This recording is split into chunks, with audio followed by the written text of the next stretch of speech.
Students, पिछली classes में हमने जाना OHP, स्लाइड प्रोजेक्टर और मूवी प्रोजेक्टर के बारे में। आज हम बात करेंगे DLP यानी कि डिजिटल लाइट प्रोजेक्टर के बारे में। और इस पिक्चर में आप देख सकते हैं डिजिटल लाइट प्रोजेक्टर किस तरह दिखता है। It is a digital projector, digital processing projector we can say also.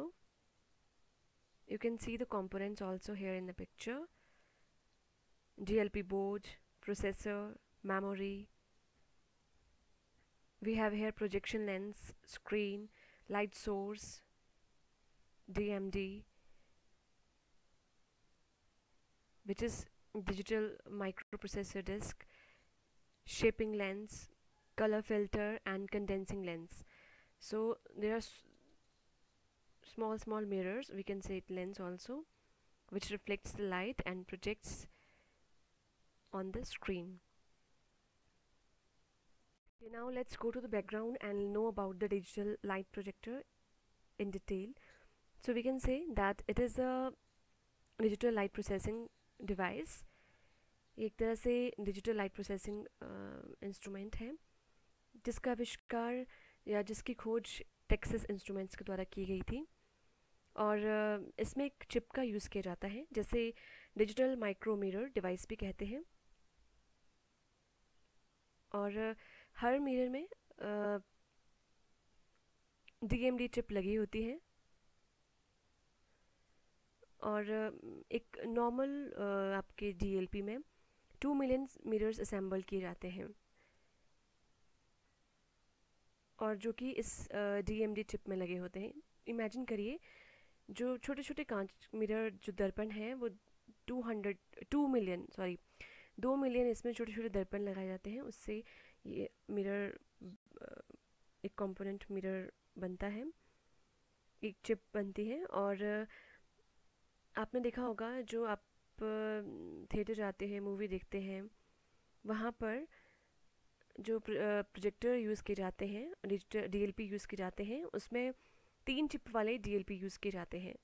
जो नॉर्मली हम यूज़ करते हैं वो फॉर होम यूज़ और एजुकेशनल यूज़ एक चिप वाले या एक DMD वाले प्रोजेक्टर हम यूज़ करते हैं। इसके अलावा अगर बहुत बड़े प्रोजेक्ट के थ्रू हमने किसी को प्रोजेक्ट करना है, अच्छी क्लैरिटी हमें चाहिए, तो हम 3 चिप वाला DLP भी यूज़ कर सकते हैं। ये मार्केट में मिल जाता है और इससे जो विजुअल्स हैं वो अच्छे से प्रदर्शित होते हैं। कलरफुल इफेक्ट आप देख सकते हैं इसमें।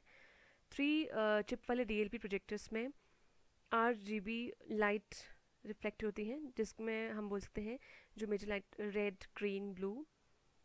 और इसके बाद वाइट, डिफरेंट वेरियस जो ये पिक्सल जो इसमें लगे होते हैं, लेंसेज लगे होते हैं, उससे रिफ्लेक्ट होके ये रेनबो इफेक्ट भी बनाता है। So this is all about the DLP projector. DLP projector, आपको ये ध्यान रखना है कि आज की टेक्नोलॉजी के साथ साथ एजुकेशन में भी इसका बहुत बड़ा योगदान है। एक पिक्चर्स को दिखाना और कलरफुल तरीके से प्रेजेंट करना 3 डायमेंशनल में, ये डिजिटल प्रोजेक्टर प्रेजेंट करने में हेल्प करता है। Now let's talk about the advantages. इसके क्या क्या एडवांटेजेस हैं, लाभ क्या हैं, या इसमें क्या क्या खूबियाँ हैं। सबसे बड़ी बात है कि DLP प्रोजेक्टर्स को मेंटेन करना काफ़ी सस्ता रहता है, क्योंकि इसमें फ़िल्टर फ्री और सील्ड चिप डिज़ाइन की जाती है, इनबिल्ट होती है, जो कि ईजिली डैमेज नहीं होती है। तो आप इसको अच्छे से मेंटेन करके रख सकते हैं। फिर नेक्स्ट है आपके पास DLP projectors offers brilliant, colourful, clear images, good contrast and high contrast ratio. एक अच्छी, बहुत बड़ी क्वालिटी की पिक्चर रिप्रेजेंट करते हैं, कलरफुल, बहुत सारे रंगों में, और एक साफ़ सुथरी इमेजेस के द्वारा रिफ्लेक्ट की जाती है, प्रेजेंट की जाती है, जो कि कलर कॉम्बिनेशन है अच्छे रेशो में प्रस्तुत किया जाता है उस पिक्चर में। नेक्स्ट इसकी जो एडवांटेजेस है वो है the final image is much sharper because of the limited space between the pixels. So जो इसमें जो पिक्चर्स प्रदर्शित होती हैं वो बहुत देखने में बहुत ज़्यादा क्लियर होती है और एकदम स्पष्ट होती है, देखने में तीखी होती है, जिससे कि क्योंकि इसमें जो कलर्स होते हैं वो रिफ्लेक्ट कर रहे होते हैं, चमकीली हम इसको बोल सकते हैं, बहुत चमकीली पिक्चर्स हमें दिखाई देती हैं। पिक्सल जो है इसके वो काफ़ी क्लोज होते हैं और लिमिटेड स्पेस उनके बीच में होता है। जैसे पहले वाले प्रोजेक्टर्स में इतनी क्लैरिटी नहीं होती थी, लेकिन यहाँ पे डीएमडी होने के कारण, चिप होने के कारण, ये जो पिक्सल्स हैं वो अच्छे से प्रेजेंट होते हैं। जो नेक्स्ट इसकी खूबी है वो है light loss is gradually greatly reduced. जो इसमें लाइट लॉस है वो कम होता है। And light output is high because of the use of mirrors. और जो लाइट की जो क्वालिटी है वो बहुत अच्छी होती है क्योंकि इसमें मिरर्स यूज़ किए जाते हैं।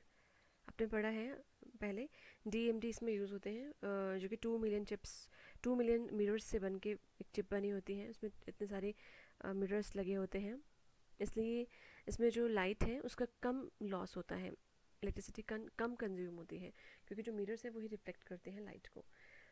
Next is DLP technology offers a deeper black colour compare to other projectors. DLP technology जो है, डिजिटल लाइट प्रोसेसिंग प्रोजेक्टर्स जो हैं वो काफ़ी डीप गहरे रंग प्रोवाइड करते हैं कंपेयर टू जो अदर प्रोजेक्टर्स हैं, एलसीडी स्लाइड प्रोजेक्टर हैं, इस तरह के जो प्रोजेक्टर्स हैं उससे ज़्यादा बेहतरीन जो ब्लैक कलर है वो अच्छे से रिफ्लेक्ट करते हैं, काफ़ी गहरे कलर्स प्रेजेंट करते हैं और काफ़ी स्मूथ इमेज प्रेजेंट करते हैं। 35 mm और 70 mm फिल्म इसमें अच्छे से प्रेजेंट हो जाती है। इसमें किसी भी तरह की शेडोज़ जो हैं वो पिक्चर्स में नहीं दिखाई देती स्क्रीन पे। तो इस तरह से बोल सकते हैं, इस तरह से अगर इस ऑब्जेक्ट या इस टेक्नोलॉजी डीएलपी प्रोजेक्ट्स के थ्रू अगर बच्चों को पढ़ाया जाए तो बच्चे काफ़ी अच्छे से समझ पाएंगे, कॉन्सेप्चुअल क्लैरिटी उनमें अच्छे से होगी, पिक्चर्स क्लियर होगी, विजन्स क्लियर होंगे, पिक्सल घटेंगे नहीं। काफ़ी अच्छा एक बच्चों के जो इम्प्रेशन है कंटेंट का वो अच्छा और लॉन्ग लास्टिंग रहेगा, जल्दी बच्चे सीख पाएंगे लाइवली क्लासरूम की तरह। चलिए बात करते हैं इसकी कुछ डीमेरिट्स की, क्या क्या कमियां हैं इसमें। सबसे बड़ी बात है कि इसमें लिमिटेड पिक्सल्स होते हैं, क्योंकि ये डिपेंड करते हैं मिरर चिप के ऊपर, या तो इसमें 1 या 3 मिरर चिप होती है, तो इसलिए जो है वो पिक्सल्स हैं वो लिमिटेड होते हैं, उसको आप बढ़ा या घटा नहीं सकते। Next is DLP is not bright as LCD technology. DLP के बाद जो नेक्स्ट टेक्नोलॉजी है that is liquidized crystal display. LCD की जो टेक्नोलॉजी है उससे ये थोड़ा कम ब्राइटनेस इसकी पिक्चर्स में कम होती है। सो डीएलपी के बजाय आजकल एलसीडी का ज़्यादा ट्रेंड है। Next is it can produce the rainbow effect which brief flashes of colour cross the screen. कई बार क्या होता है, ये रेनबो इफेक्ट जो क्रिएट करता है, बहुत ज़्यादा कलर कॉम्बिनेशन बनाता है, उससे जो है स्क्रीन में बहुत ज़्यादा डार्कनेस आ जाती है कलर्स की। रेनबो इफेक्ट जैसे जो पिक्चर है वो बहुत ज़्यादा कंट्रास्ट शो कर रही थी कलर्स का, तो जो विजुअल्स हैं वो इतने अच्छे नहीं देखने को लगते। वेल स्टूडेंट्स, आज हमने चारों प्रोजेक्टर्स जो कि आपके सिलेबस में हैं उनके बारे में पढ़ लिया है। आपको एक असाइनमेंट बनानी है इस पर बेस्ड। आपके पास असाइनमेंट के लिए क्वेश्चन है, discuss the various types of projectors in detail, give comparative explanation on the basis of your learning. हमने जितने भी प्रोजेक्टर्स के बारे में पढ़ा है उनके बारे में अपने डिटेल में असाइनमेंट बनानी है, और साथ ही साथ एक कंपैरेटिव रिव्यू भी आपने लिखना है कि आप किस तरह से इन चारों को पढ़कर आपने कंपेयर किया है, अपनी जो लर्निंग्स है, फाइंडिंग्स है, उसके आधार पर आपने एक कंपैरेटिव रिव्यू भी लिखना है। जिन बच्चों की असाइनमेंट्स अभी तक नहीं आई हैं वो पहले वाली असाइनमेंट और ये जो असाइनमेंट है उन दोनों को डिपॉजिट करेंगे बिफोर मंडे।